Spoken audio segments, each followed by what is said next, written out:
What's going on, everybody? Welcome back to episode two, from the battlefield to the boardroom to the bedroom.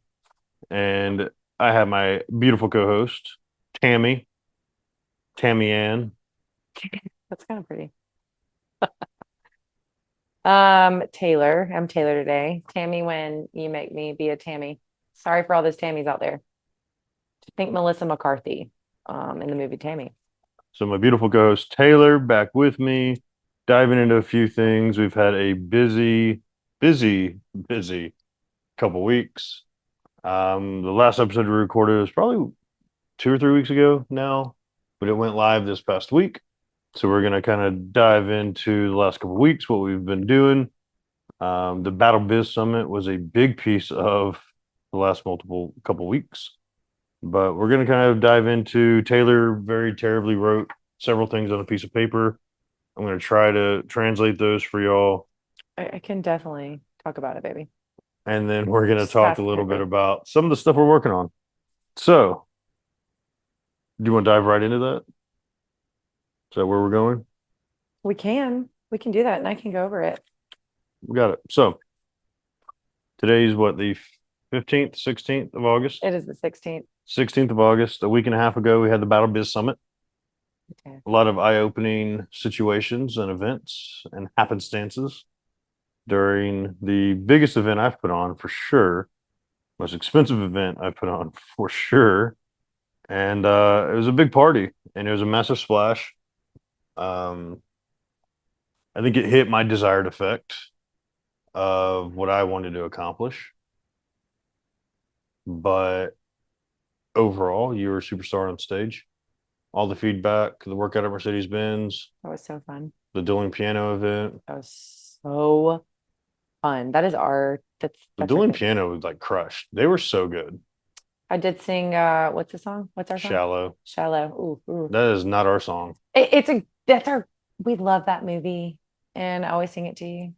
Yeah. Check our IG reel. But your first note, summit reflection, the big event.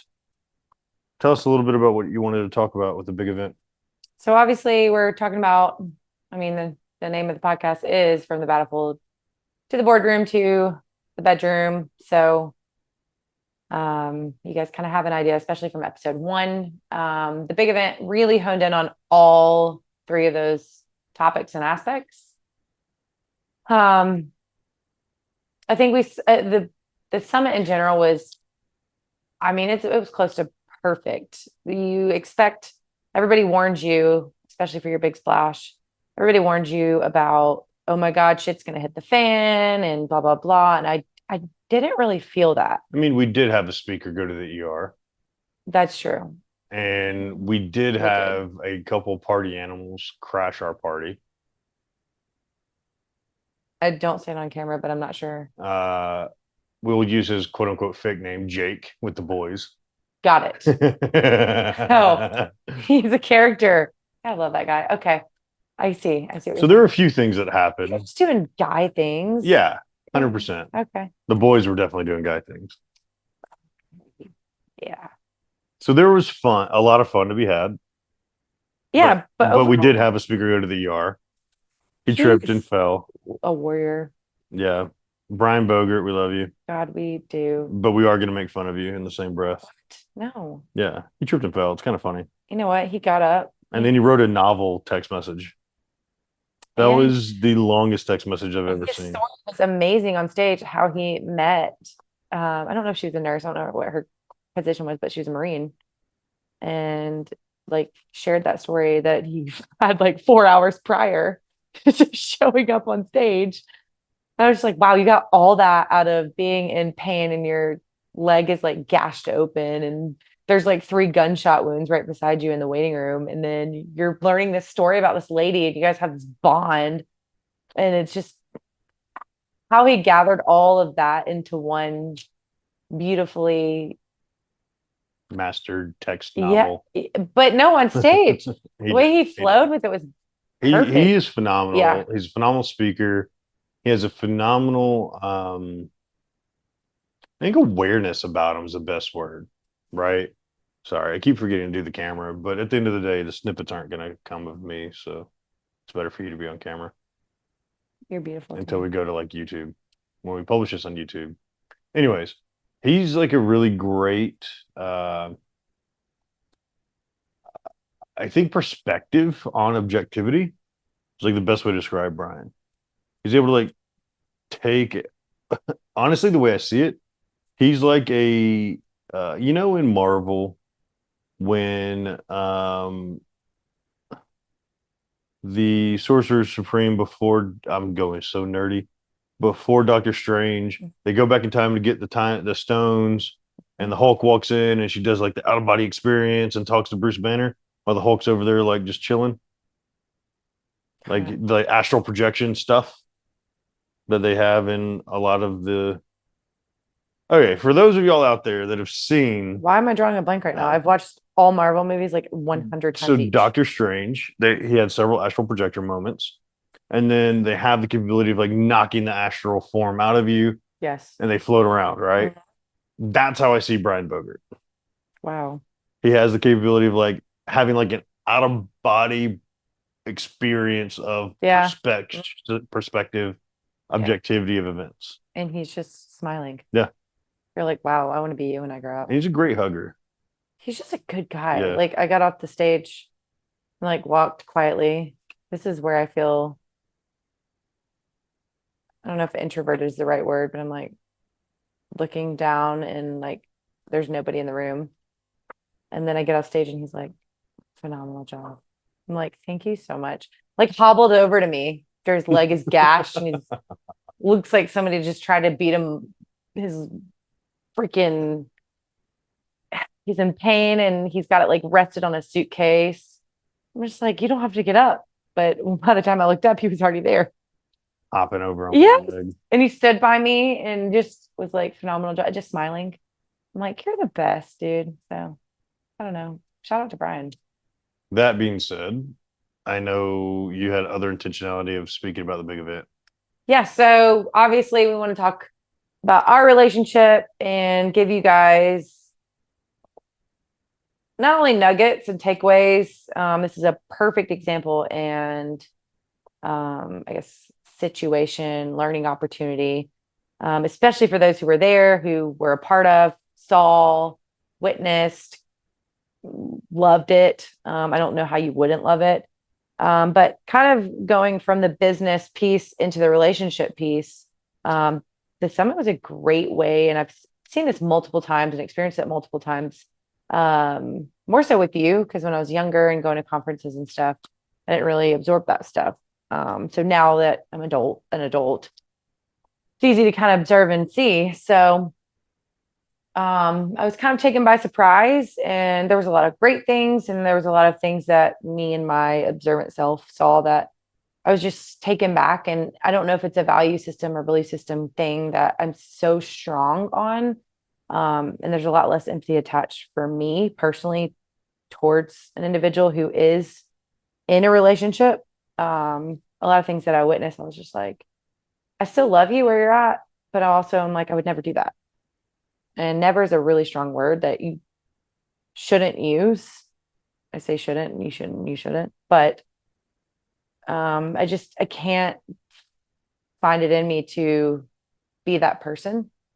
So um All that being said, to make it a little bit more concise, I think a big piece of what we observed was how much we enjoy being together at events. mhm, yeah. There were several couples that weren't together, Mhm, significant others that didn't travel or even local that didn't necessarily attend. mhm, yep. And I think the biggest highlight that you were getting at is being side by side with um we talked a little bit about it on the last episode, but really talking about um the integrated life. Yeah. We're showing up for each other, we're present for each other, not always in pretty situations. When I got the phone call that Brian was in the ER and had spent all night in the ER and was like, and Grady, if y'all know Atlanta at all, who went to Grady? of all places. So literally the trauma center of the South. It's like the trauma center. Yes, the Of like, trauma center of the South. Like that's not like a joke. The trauma center of the South. All the bad shit goes there. yep, And Brian, having no idea, called an ambulance to Grady. poor guy. And there was one specific incident where when I'm on the phone with that, like I snapped at you pretty hard. Mhm.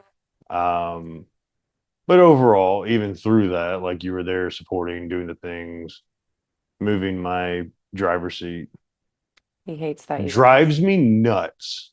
He's just trying to help the guy I behind feel you. like, all right, dudes, like let's talk man to man for a second. They can't talk back. When your girl takes your truck and moves your seat, tell me that's not the most frustrating thing ever.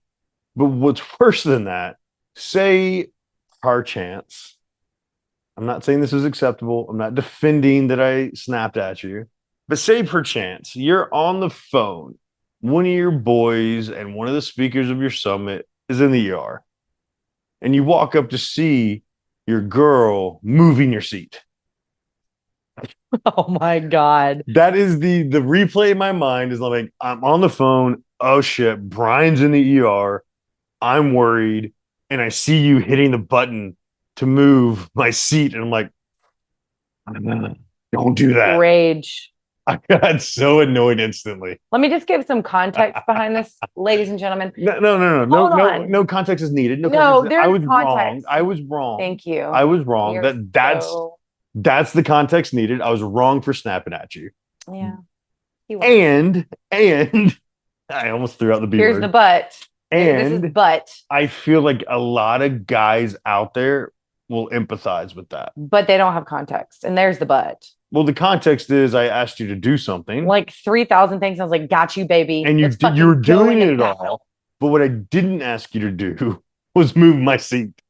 Donnie was squished. Donnie is Love a you, Donnie. short little Marine. Nobody cares. Pack his crayons in the back of the Donnie's trunk. back. He changed the subject when you snapped him. He's like, so guys, Pack what no, are you gonna do later? pack the Marine in the back seat with his crayons. He can rub his knees on the back of my seat. I You're don't awful. care. How I dare know. you? He would He agree. knows. Yeah, But he would totally be on my side on this one. He would. He's gonna laugh. Except he's gonna laugh at it and he's be like, "Yeah, if my wife moved the tractor seat He on would my never talk to farm, Elizabeth like that. She would be like, "I will murder you right now." on the farm, he'd probably Yeah, get he fed to would. the The pigs. goat. She would leave him for the goats. The pigs. It's not the goats. It's the pigs. Yeah, I do. Goats wouldn't eat. Not that I know about these. I do know what you're I saying. know you're Let's Italian. just stop that right now. All right. So, anyways, there were a couple moments of high anxiety. Yeah. But you still showed up. Yep. And then you got on stage. I feel like I showed up for you pretty well. I was surrounding your speaking opportunity. You did amazing. Checking on me. Let me just throw out there before we get into this. I know we're rambling a bit, so I'll speed up. Everyone there was so supportive. I think one of the most rewarding things, and one of the many, was being able, and this is just obviously I felt this in the audience, but while on stage, this is where it really hit. You look people in the eyes, and as you scan the room, A bunch of cyclopses in the there you room. go. And they're looking up at you, and the light is shining, and you're telling something that's been really, really hard in your life. And sharing your story, and you see that they're rooting for you. They don't have to say it, but you can just like look into their eyes and see that they're like, I'm on your team. I'm rooting for you. The way that you're rooting for them when they're up there or when they're walking around, you want the good for them. You want them to win. And it's like so rewarding to see the same in other people, because unfortunately, I feel like so many people say and feel that that's so rare in this world. And that was one of the biggest things that I absolutely loved about your summit. It was like no beef. Everybody wanted you to win, no matter who you were. And I could be naive in that. I could be naive. You're not naive. I think there were people I perceived differently. I think there were a couple people that I picked out of being,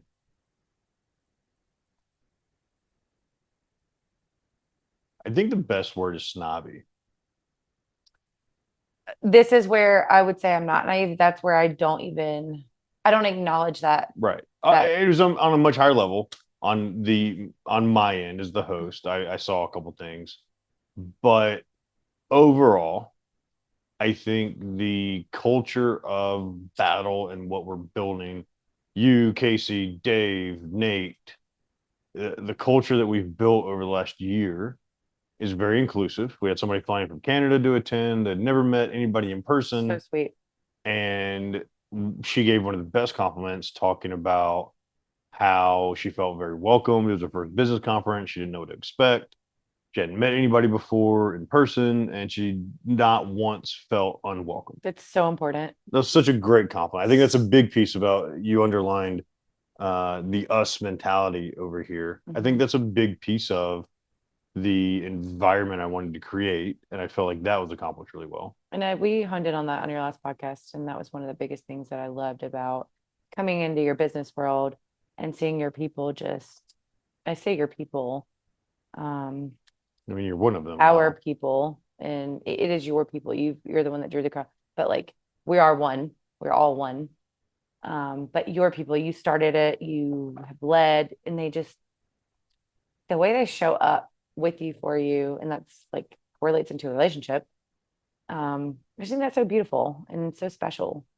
So it was nice to see that, and nice to see people who are first timers that had the courage, and were brave in being there, because a lot of that wasn't easy. It's never easy. Whether you listen to a speech and it hits different, we all know what I'm saying there. You're like, frick, I don't want to cry right now, or makes you really happy, and there's the fun moments, and then there's the boring moments. Like the reality of it is, there's all the emotions attached. But the us mentality can go so many ways. I think the us mentality was there, from the relationship perspective of how your people showed up, how they were ready to get on stage. They were I mean, to be fair, Dave flew in from Tahoe for 72 hours and then right. turned back I around. mean, Rob, Travis Travis, flew in he was in New York for a week, flew from New York amazing. to us to back home in Vegas. Brian came from Yeah. Phoenix or Uh, Scottsdale area. Chris and Steven, the way, and granted, they were, Our Frenchy we love Canadians. them so much, but they were on. So there's a time to be on and there's a time to be off. We are on a lot. They were on so much. I know you can't put a lot of expectation on people, especially people that you've never met. If I had an expectation, like I'm saying this respectfully. If I had an expectation, I didn't know what to expect. They by far would have exceeded it by, I can't even describe, because of how on they were at every moment. It didn't matter how tired, they got every moment that could possibly be. 100%. It was just fascinating to watch. But I don't think anybody caught my joke about calling them my Frenchies the whole weekend. No, they Like didn't. my You Frenchies, tried. You really like tried. my family has Frenchies. Yeah, that went really south. Nobody knows that. Maybe It's, your mom. I don't think anybody caught it. It was kind of funny though. They're like my little Frenchies that Yeah, you that was like a put in you your and Casey pocket. moment, and she didn't even get it. I know. Poor thing. We love you, Casey. Anyways, but back to the comment of the us mentality, and kind of what we all observed is how we showed up, and we continue to show up no matter how small or big the event is. I think that obviously we're all human, we have lives, we have things to take care of, whether it is solo or together, whether you work a 9 to 5 or you're an entrepreneur. But seeing the us mentality is so rewarding, and how we show up for each other, even if it isn't all, it's never unicorns and rainbows. There's moments, but we did pretty freaking well. And that was hard, but hard in a good way. I loved being there for you, with you, for us. And it just goes to show that like it does work when you show up for each other. Even the time where you were like, hey, I'm tired, let's go to bed. I'm like, but we have all these people in front of us, which is usually actually opposite. You're like, no, I'm tired. We need to go to bed. I'm like, okay. So we went and wake up, and And everybody else stayed up for 3 more yes, hours. you could definitely see it. It happens at Casey. every summit. Every summit. Got me. And I knew. So that was like the big thing is I knew people were going to stretch the limit Mhm. of staying up we had to be on because we're the king and queen of battle, right? Hmm. So we had to be on just as much as Chris and Steven were. So like I knew like it's time to go to bed. It was 11:30. So I mean it wasn't early by any means, but I'm like zonking on the sofa in the lobby of the hotel. It's like, yeah, it's time to go to bed. Not Yeah. that I'm like, hey, we're going to bed. It's You like, were like no. mid conversation, like semi snoring. I'm like, ooh, Yeah. yikes. Let me cover this combo. I'm gonna just cover his face and like Yeah. just put my head in front of his. Well, we were on a sofa and I'm like, oh yeah, pillow time. And I almost laid over on you. Yeah. Except I was leaned over a couch and like in a cartwheel position for some odd reason. Yeah. You're awkward. I know, I am. Anyways, That being said, it, it just goes to show like we did everything that we possibly could in our mhm. capacity, especially with you hosting the event, to be together, and it wasn't too much. um you were like, I need you to go here, I need you to do this. There were a lot of moments where we weren't together, but we were together. We were there at the event for the bigger mission. And I think that goes to show no matter how small or big the event is, it's like, are you influencing your partner? Do you have, and I hate, a lot of podcasters and people and leaders and speakers say you shouldn't have expectations, but I mean, this might be me being spoiled, and you being spoiled is like, I do have the expectation for you to show up for me. And I hate that whole don't have expectations and you'll never be disappointed. I hate that. I understand what you're I think saying. it's like a terrible, I think that's like such a terrible mindset to have. Oh, just don't have expectations in life and you'll never be disappointed. You'll never have the assumption of, I don't like that. I don't know why it doesn't sit well with me. And are there circumstances that disappoint me? Are there people absolutely that disappoint me? For sure. But why would I go into something without expectation? And it extends all the way into giving without expectation, networking without expectation, giving value without expectation. Like it extends so far because I feel like there's a boundary there that people lack. There's no context of the boundary that you need to create around that, right? You give so much of yourself, Hmm.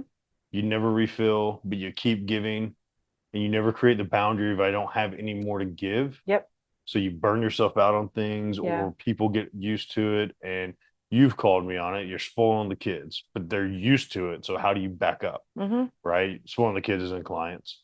And I give, don't create a boundary, and my time, my capabilities end up being taken advantage of.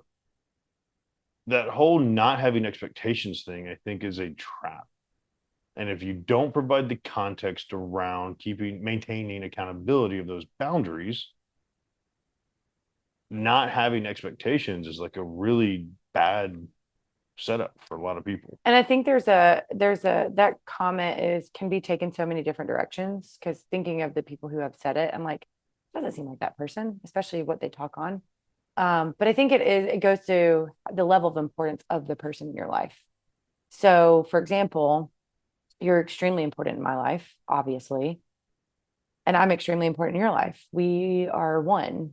So, hosting an event, going to an event, it's automatic that like if I can physically be there or in some capacity contribute, I'm going to be there. If I'm not there, people would probably assume that I'm dead. And granted, that's our lives. We've integrated that. But a lot of our people, and I can't, this isn't me saying this disrespectfully. It's more of like I don't know if this is just like a thing that's normal, but I couldn't imagine it being normal in our world. It's like we have so many events and we go to so many events that aren't ours, and we're so many places all the time and we're together. And sometimes that is our time. And I see so many people at those events that don't have a significant other, or they do have a significant other, but they're never with them, or they never show up for them, with them. And it's like, why? Like, oh, he just, she or he doesn't want to come, or this isn't their It's thing. not their thing. It's I not their hear that thing. so much. And It's I'm not their like, thing. I understand that. And No, I don't I understand that. do, I I don't. do to an extent. However, in a relationship, you make sacrifices, and you learn to love what your partner loves. And if you don't, it is really hard to grow with the person. And that goes both ways. That goes both ways. If you were working a 9 to 5 and I was an entrepreneur, or vice versa, and I had, I'll say I'm the 9 to 5 and you're the entrepreneur and you're hosting 10 events a month. And unfortunately, I have to be late to all of those because of my job. At least I'm showing up. Or I miss 3 out of the 10. Like, I'm doing pretty damn good because maybe my work goes late on some of those, but I'm still trying and making an effort and showing up. There's been multiple occasions where the significant other has, we don't even know who they are. We've never met them. We've never, and I feel for the person. I'm like, what the hell? Also, we only have a one-sided story. So that's where I come into like, are you actually like involving them? Are you asking them? Are you influencing them in the right direction? And when they do try, if they are trying, are you rejecting that? That's a really good piece that you brought up the other day. I think I did it to you at one. I've done it to you before. I'm guilty of it. Um, there's times where, it's like, hey, I wish you would do this more, communicated that I wanted certain things or had certain needs from you that I wanted from you or needed from you. And, when it finally clicked, right? Because it doesn't always click. You can't assume. And that's a hard piece of a relationship. And you tried. And then I said, kind of like, don't worry about it. That was your piece of like trying. And then I rejected you. So why would you want to come back and try it again? So there's like so many avenues to take on that. What's your take on that? I think you're not giving enough context. Okay. I think I want this part to be very understood because it's something that we've emphasized. And I think it's something that could also allow finger pointing, right? And this is where I don't understand. If your partner is getting on a stage and you are sitting at the house, you're wrong. Yes, I Plain and agree. simple. If your partner's hosting an event and you're sitting at the house and you don't have kids, if you have kids, right, that might be a little bit different, Hmm. right? If you have kids, you have other responsibilities, you're not at work, you're not required to be somewhere else, and you're sitting in the house, and your partner's doing something like putting themselves out there, Hmm. and you're not present, you are wrong. Yes, I agree. And that's a really big thing for me, and it's a big thing for you.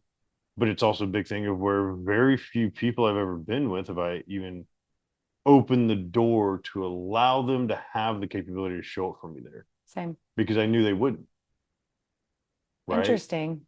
I mean, at the end of the day, I've dated some 9 to 5ers that don't belong in the world. They don't belong at the club. They don't belong at entrepreneurial level events. They can't network. They can't socialize. They just don't fit. Hmm. So it's one of those that very quickly to me gets highlighted. It's probably not going to work out. That's interesting. Okay. So you don't include them, right? But it's also a boundary for me. I think boundary might be the wrong word. It has become an expectation of who I'm with. Like, if you're going to be my partner, you're going to be a part of this world. If you're not an entrepreneur and a business owner, that's fine.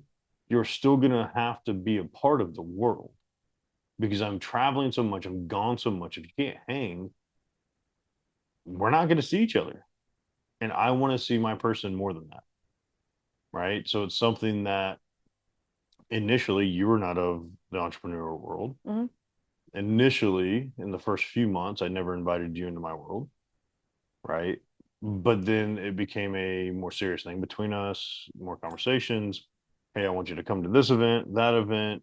Uh, you came to one of my workshops, Hmm.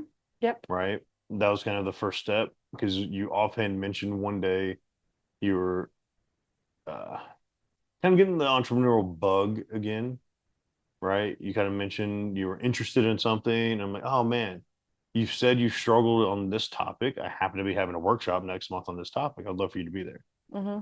And you showed up, Yeah. right? And Easy peasy. that was the month before we launched your company. Mm-hmm. And then you became part of this world, right? But you have that mentality, whether or not you'd started your own business, you still have the mentality to show up. And that is so necessary, I believe, for a successful relationship, successful business. That spousal support is huge. I think it goes into like even parenting. Like it sounds really weird coming out. It's like you wouldn't miss a kid's game on purpose. Mm. You wouldn't. Mm. If you had a kid, We have a different stance on this one. We've talked about it. if you had a kid, and if we had a kid, like if you had a kid, we had a kid, and you were sitting on the couch, Yes. like you would not miss. That's a non-negotiable. Right. If I'm just at home chilling, Yeah, no, that's that's not a thing. wrong. So wrong. If Right. you're Yes. traveling and Yes. you're Yes. working Yes. and you're providing, Yes. that's what you're doing. You're Right. being the hero for the family, and I'm being the hero in my way for the family, and vice versa. If I'm Right. traveling and working, and you're taking the kid to football practice or whatever that looks like, then that's what we're doing. Like that's how a family runs. That's how a relationship runs. You support each other, and no different than like if I'm getting on stage, you're like right there with me, like, hey baby, how we doing? Like you're fucking pumping me up. And that's like what you do. It's I think it's what you should do. That's what you do. That is an expectation. But between us, I am highly surprised and I feel for those people. And I'm not, this isn't me like you should don't justify the statement. It's not me saying go break up with your partner. I don't know the situation. Like I said, don't justify the statement. It's a fair statement. But it is hard for me to understand because I kind of like lean in and say, oh, cool. What are they doing? Like, that's, I'm sorry they're not here, but like, what are they doing? What do they have going on? Yes. Like, I'm curious. It's not me being nosy. It's like, oh, well, like, what are they doing this weekend? In our world, the partner's doing something significant enough to not be there. Yes. And that Sitting might at the mean house, kids, right? It's never sitting at the house or chilling with the boys or like having wine night with the girls. It's like, that's not important. Sorry. I don't care what freaking holiday it is. You're there for your person. And like you celebrate with them, for them, with them. It is a us mentality. So for me, it was a really hard thing to see a lot of that, especially at the summit. And I'm like, where's everyone's partner? And there were a lot of partners there. There were a lot of partners that couldn't be there because of like significant reasons. There were two people I want to highlight. And we don't have to name names because they're not clients and you wouldn't be able to readily point to them. Okay. There are two people in particular, and they'll know who we're talking about, and they're probably going to be the only people that know, but besides the two of us. Okay. That wanted to be so involved and so engaged. They came to the workout at Mercedes-Benz and then went to a local like Planet Fitness to shower and change. Oh my God. To show up on time for the first speaker Saturday morning, which was me. Love them. I was the first speaker Saturday morning. Yep. They didn't want to miss it. They didn't want to miss the doors opening. So they literally found a local gym. That's something you would do it, but you wouldn't love doing it. You don't love showering at gyms. You don't love not being in a comfort zone.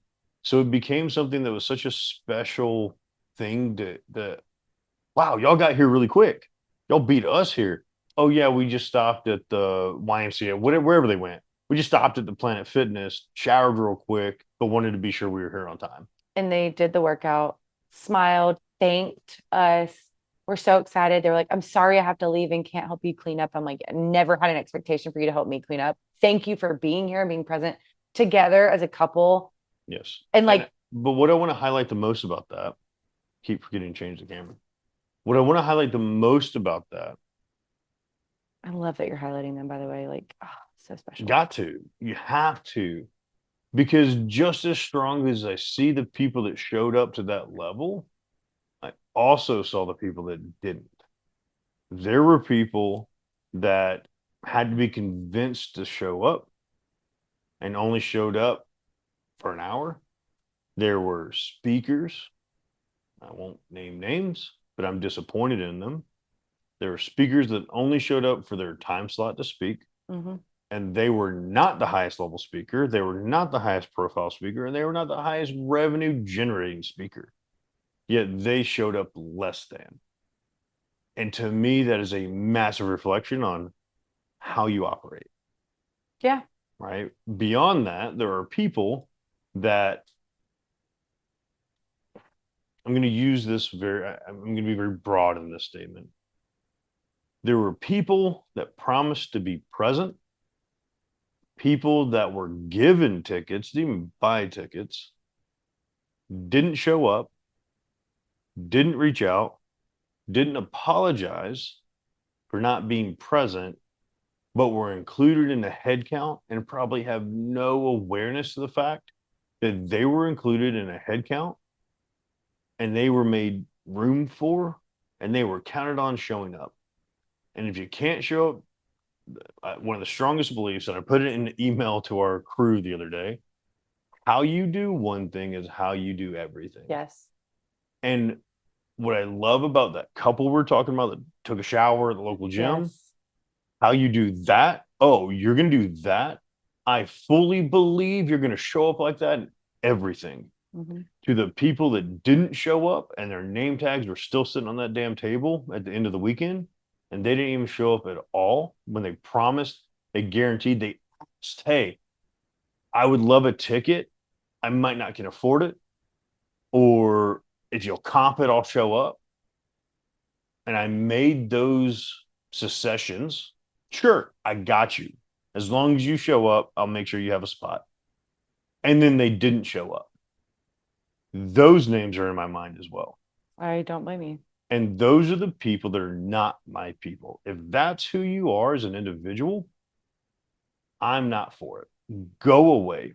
I will not ask you again. I will not seek you out again. And be very mindful if you ever come to me with an ask, because that's the first thing I'm going to bring up. And it is going to be very blunt. It's going to be respectful, but I'm going to highlight, hey, you lied to me. You have no integrity attached to showing up to something that was so important for me because you promised to me, directly to me, that you're going to be there. I completely agree. It's a little bit, I'm a little bit, No, you I'm can on take that, that personal. I'm the same way. A lot of people are like, don't take business personal. I'm like, no, because I know how hard I will work Mhm. for you and with you and how How much hard I will appreciate you. yes, I am so passionate Yes. about what I do and how I can do it and how I can serve. And then if you am giving you something, like, I'm thirsty. oh, if I'm holding my hands out for you Yep. and you're asking for them and I'm giving you everything, and then you just like, I'm like, oh, okay, I'm gonna take that shit personal. I'm not gonna cry about it, but I'm gonna note it. Noted. So hang on. You just brought something forward for me. And it's not that I'm taking it personally. I'm not taking it personally. It might sound like it, and there may be somebody out there that says, "Oh, you're being emotional about it." I'm not being emotional about it. I have a standard, I have an expectation, I have a boundary around who is in my world. And you just said something so beautifully that I want to expand on, because something I learned from my therapist, my first therapist, my original therapist, that helped me through all the really dark times. You hold your hand out for somebody Mm, and they reach out and pull you into their hole, mm-hmm. right? Yeah. That's why it's not that it's personal, it's that I'm not going to allow that anymore. And what showed up for me in the past, that I made a statement to a person once upon a time. I'm going to give the whole scenario because I want to give the context to what I said before I say it. My therapist brought up a situation, and I'll pose this to you. I think we've talked about it before, so you might know where I'm going with it, but I'm going to pose this to you. When you're in a really dark spot, right? Okay. You're in your hole, you're in that darkest spot, and you look around and you look over and you see a shovel. What do you do with it? Start digging. How? What do you mean? Like, How do you dig? How do you use the shovel? What do you do with it? you push it in the ground and And dig dig down into the hole? if you're creating one. No, you're already in your hole, the dark spot in your mind. Oh, got it, got it, got You're it. already in Oh, the okay. dark I'm spot sorry. in I'm the sorry. I'm hole sorry. in I your missed that mind. part. I was like, are we on We're flat not, ground or the hole? the goal is not to create a deeper Got hole it. that you get No. stuck in. You're gonna, okay, yeah, you're gonna find a way out. So you're gonna carve your path out. Okay, so give me an example of how you use the shovel to carve your path out. Create steps upward. You create steps upward. So you're digging, Damn, I'm you're good, babe. you're chiseling these steps into the side of your hole. Yep. You're almost to the top and it caves in. So the steps don't work. What do you do now? Keep, The don't give up. the stairs don't work. You find a new way. What's the new way? How would you then, what would be the next avenue you take? This is a twister. Um, is anybody in your hole with you? No, this is you by Just you yourself by yourself. Okay. with a shovel. Just want to make sure I have You all the context you around it. dug stairs, they collapsed on you. Okay. Stairs aren't going to work. What's your next move? Stack, stack dirt. So you stack dirt. So you're going to start digging dirt, creating a mound to be able to get out of your hole.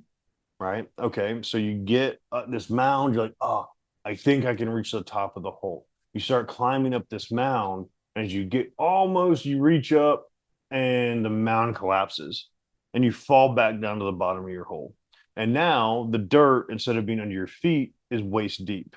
So you're waist deep in dirt. Every time you try a new method, you get buried further. And you're burying yourself more and more and more in the bottom of this hole. Okay. So you're waist deep in dirt. Two methods haven't worked. What do you do next? What's the next method you do to try to get out of your hole?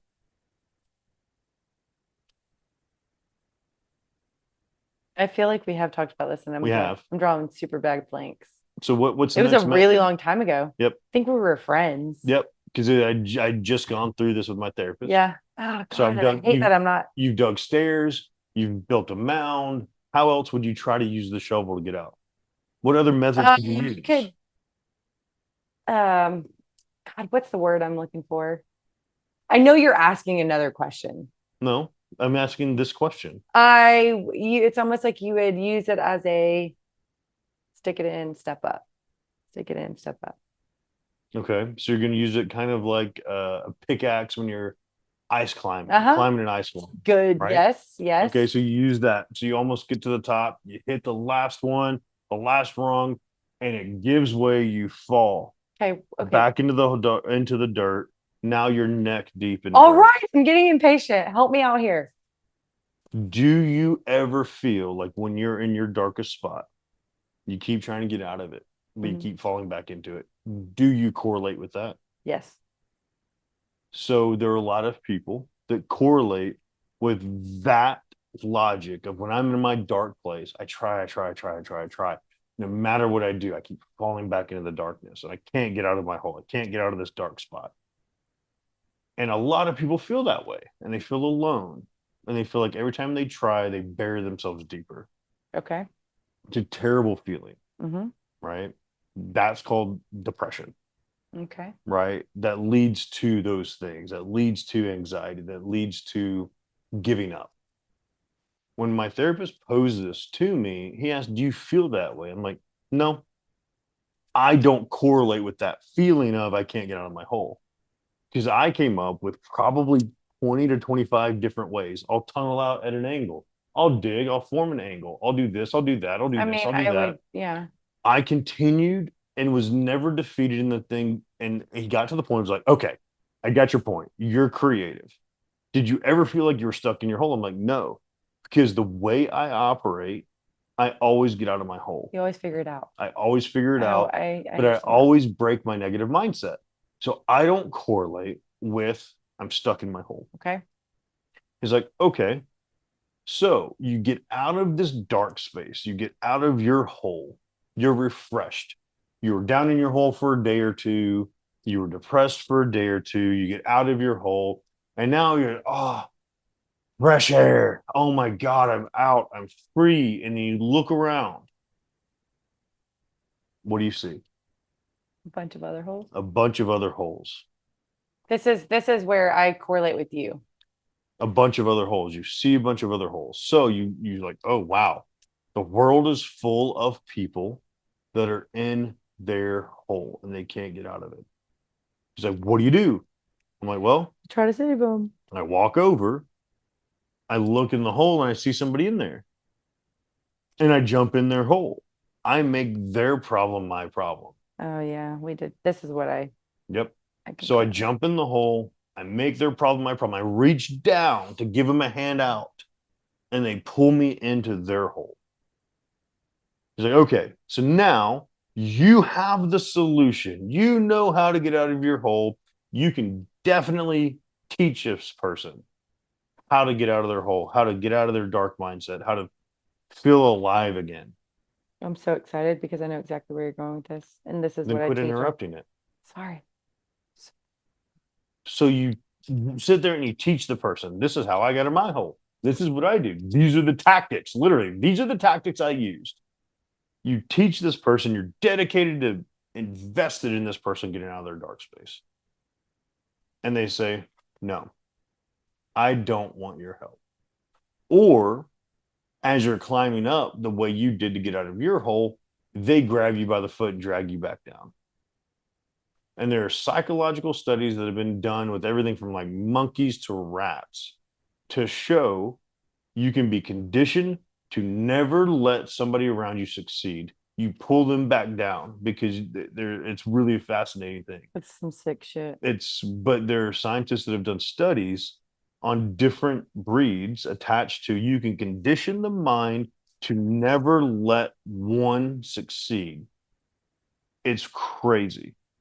And that's how we've been conditioned to not let others around us succeed. The jealousy, the upset, the lack of support. What's the best thing you can do for a friend that is starting a company? A new friend that just launched a new business. Buy their Buy from them, Yes. right? But there are people that Easy. won't do that because they don't want to support. So stupid. Or they ask for a favor. Hey, can I pick your brain? But I do this for a living. Yeah, but let me just pick your brain. It's not a big deal. We're friends. There are people that take advantage of that consistently and they want to drag you into that nonsense, right? So going back to the example of the holes, the the statement I said to a person, I know you're in a dark space right now because I was in my learning, healing phase. I know you're in a hole right now. It's okay. And this was before I had this session with my therapist, before I ever went through it. I know you're in a dark spot right now. I will sit here in the dark with you until you decide to take action. The exact thing I said 2 weeks later, I went through that same experience with my therapist. He's like, so you're the one that no matter what will stay in somebody else's shit just to make sure they're not alone. I'm like, absolutely. I feel so alone. I never want somebody else to feel that way. And his exact framing, it is not your problem. You will forever sabotage yourself by making other people's problems your problem. So you have to learn, and you say this so well all the time. I tell this whole story to get to what you say so well. You have to learn how to love people where they're at, but leave them there. Mm-hmm. And I perfectly correlate to the people that didn't show up for the weekend, Mm-hmm. that asked to be there as a favor, didn't show up, got you. I'm not taking it personally, but I'm not doing you any more favors. Until you show up and show me you're willing to take action and being part of what's happening. And I apply this to a partner, a spouse, a business partner, a 100%. client. Yep. You can apply this across the board. Until I see you show up, I'm going to love you where you are, but I'm going to step away. And it sucks. I've done it with family. Yeah. We've talked about Yeah. this, Yep. That's a right? hard one. It is so difficult. But your family, the ones closest to you, are the first ones to judge and criticize. And I've seen it across the board. They don't mean it as judgment, they don't mean it as criticism, but across the board, consistently, the first person to criticize you is the person closest to you in your family. And they see it as constructive, they see it as trying to help you, but they say something, and it's like, well, you could have done this, this, and this better. Well, you've never done it. How can you give me advice on that?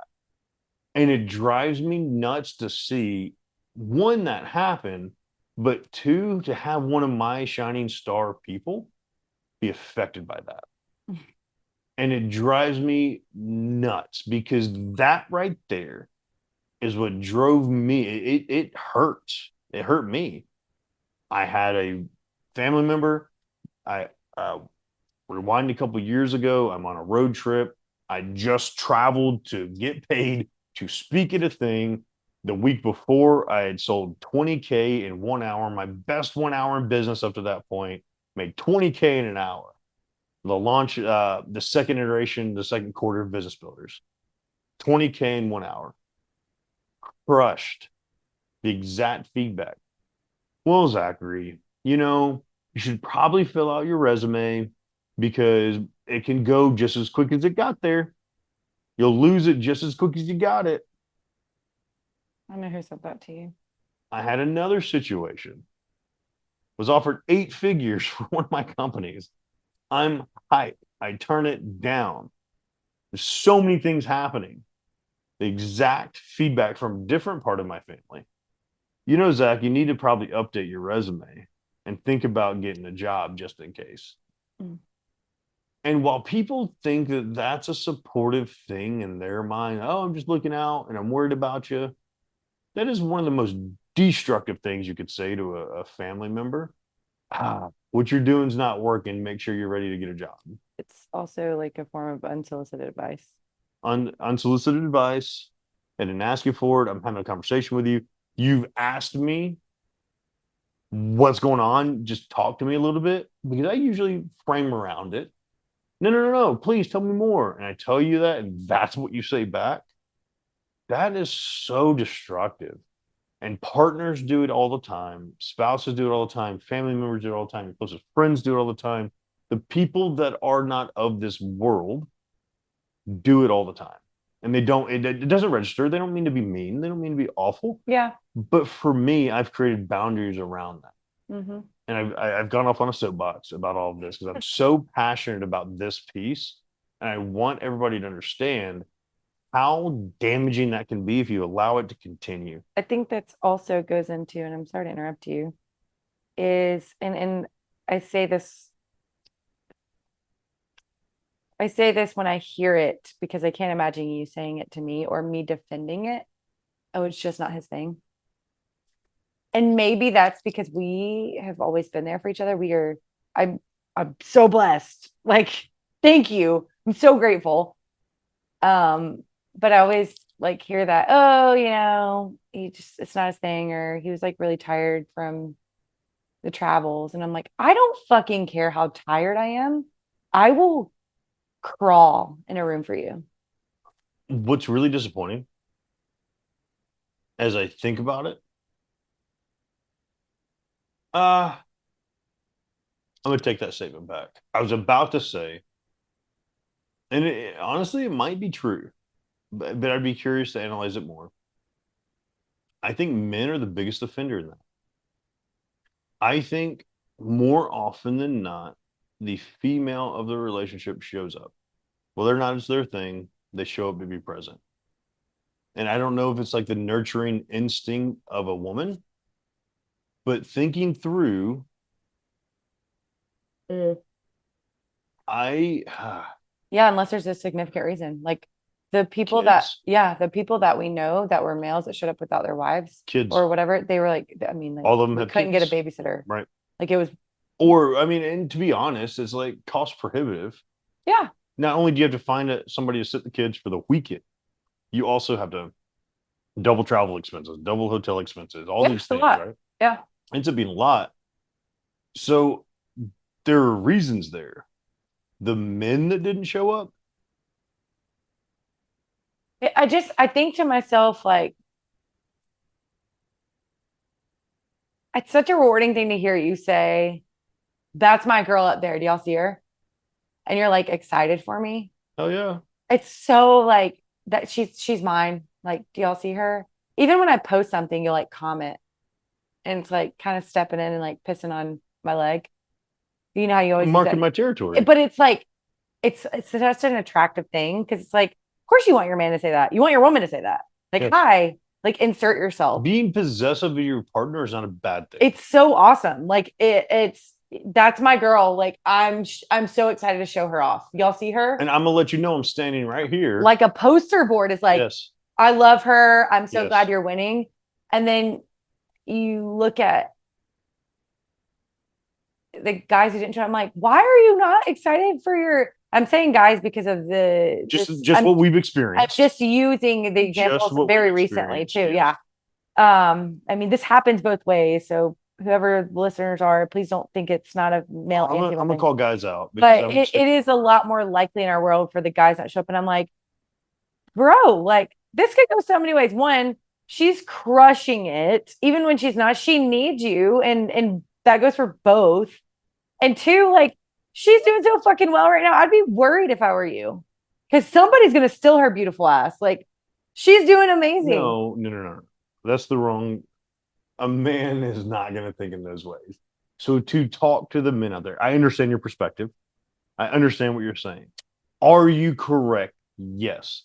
Men aren't going to hear what you just said. But I think that like towards you, I'm like, but yes, you're so amazing. But hang on, you're speaking from the female perspective. I imagine women are going to understand what you just said. I want to speak to the male perspective of that. Please do. Men, I will very rarely use this phrase. Man the fuck up. This is an avenue of where chivalry is failing us as a society.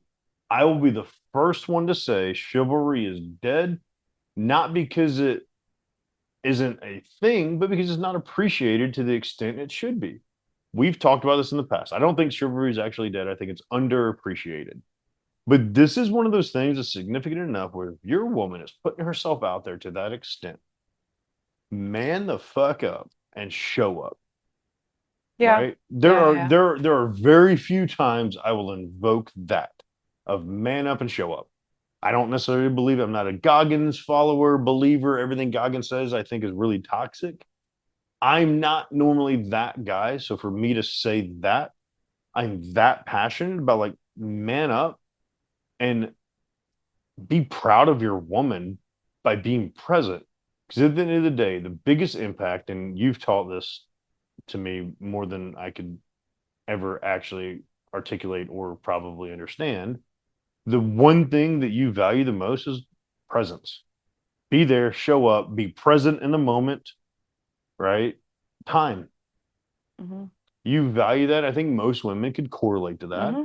They just want time. They want present. And now there are times where, and we've talked about it, if he's out hustling, he's the breadwinner, he's doing this and that, and he misses the softball game, you have to be empathetic to that. Don't complain about that. But if you're sitting at the house on your ass on the sofa and your girl's out there hustling and you're chilling, you're not being a good man in that moment. I also think like regardless of the breadwinner, situationally, like if you're not like, let's say I'm out there hustling and you've been hustling and you're the breadwinner, but I'm speaking over the weekend and it's a choice. You can be there. You're actually physically able to be there, regardless if you're the breadwinner or not. Like you show up for your person. And there's a piece of it, right? If you're a 9-to-5er, you're out there, you're smoked, or you're traveling, or you're doing your thing, and you don't want to be there for 3 days, understandable. Yeah. But for that freaking 4 hours around the time that she's on stage, show up. Yeah. There are no words that can express the impact of that value that I believe a woman would see. And it really disappoints me to see that men won't do that. Mm-hmm. Yeah. I definitely saw that. I've seen that. And I'm glad that we're different. I appreciate that so much. I think that's something that a lot of people comment on us about, how supportive we are, even though we give so much shit to each other, but it's all like funny. And we've had people multiple times be like, oh wow, that's a real power couple there. Well, to an extent, but our power feeds from passion. And sometimes that passion ends up being headbutting of each other. Literally two bulls. Literally. But also that passion means I'm the only one that can fuck with you. If somebody else steps on, like, and I think that's like, I get that from the military, right? Oh, I'm gonna mess with my dude, but if anybody else fucks with them, game over. I think you have that. Hmm. I'm gonna talk shit to my friend, but if I hear anybody else start some shit, oh, game over, Right. right? And I think we both have that value system, Hmm. right? I'm gonna talk shit to you, might be a dick to you, but if I see anybody else doing it, they're probably not gonna survive it very long. 100%. 100% agree. Yes. So we're right at like an hour. I went totally on a tangent. I want to break away from this for a second. And I just came up with this idea while we were talking. The way we've normally done the Tactical Leader podcast, there's been an interview on Monday, Wednesday's a solo cast, Friday are the tactics, right? I want to break away. I want to end this portion. We'll air this on a Monday or a Tuesday. It's a long episode to dive into the week. And I want to send off the audience from this, and then we'll come back on to do our questions. And that'll be our Tactical Friday. And we'll leave the Tactical Friday for what? Give me the paper. This paper? Yeah, I want it. It's fine. You can have it when I'm done with it. Okay. But we can send people off from here for the long episode for the Monday, Tuesday, whatever. Hopefully Mondays. And then we'll come back for a Tactical Friday. This is something to think about for the week.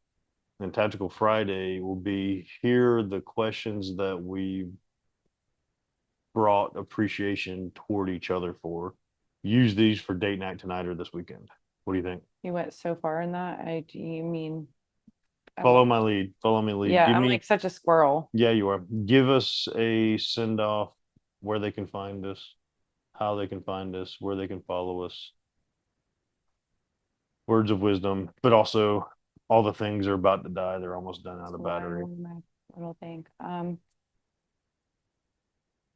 Show up for your person. That looks a lot of different ways. Show up for your person, even if it means a phone call. I said on the last podcast, I so mean it. The little things matter. Do them. It is a choice. At the end of the day, it is a choice. It is a choice. It is a choice. It is a choice to show up for yourself. When you do that, a lot more things come a whole lot easier to do it for other people, especially your partner. And I can't hone in on that anymore. One thing that I know we'll talk about later is something one of my greatest mentors, a coach of mine, he said, you have a target on your back. You are your own brand, but also what other brands are you representing? And what that means to me today is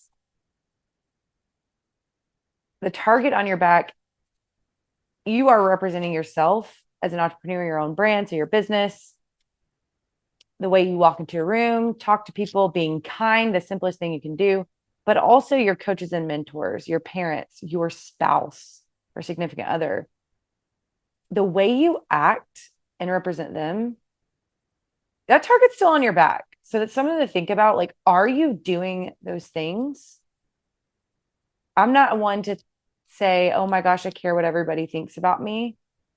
But I am one to fully believe in my beliefs and value systems. And that is a strong one.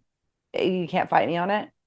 Are you actually representing yourself and your person and the people who have guided you to whatever level you're at and trying to go beyond right now? Are you actually representing that the right way?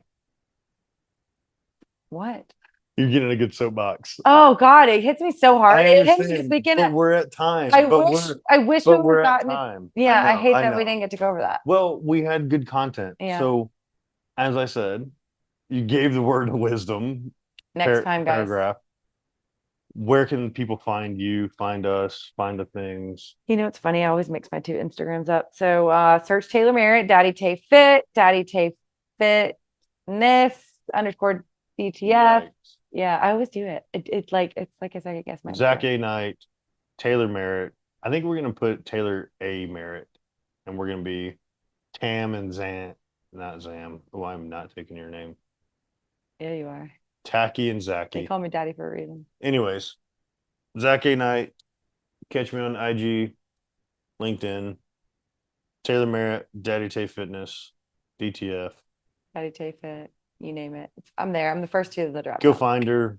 IG is going to be our big spot, I think, for this one. I think this hits harder on IG. And then come catch our episode on Friday.